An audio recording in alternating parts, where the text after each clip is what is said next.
ரியா உள்ள white shirt போட்டு specs போட்டு ஒருத்தன் உட்காந்துருப்பான். அவனை தான் நீங்கள் சர்ப்ரைஸ் பண்ணணும். Okay master. டேய் உள்ள ஒயிட் கலர் ஷர்ட் போட்டு ஒரு பையன் இருப்பான், அவன் தான் சர்ப்ரைஸ் பண்ணு.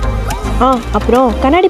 ஓகே நான் பாத்துக்கிறேன் வை. ஹலோ டேய் ஐசாங்க கொஞ்சம் பாரு, அண்ணனோட பேரு ஜொலிக்குதுடா, ஸ்லோமோ தெரிக்குதுடா, அன்பாரன் பிச்செல்லாம் கேளு, நம்பிக்கையா சேரு இருக்குதுடா, காலம் பிறக்குதுடா, தனக்குன்னு வாழாத நீ தரத்துல தாழாத,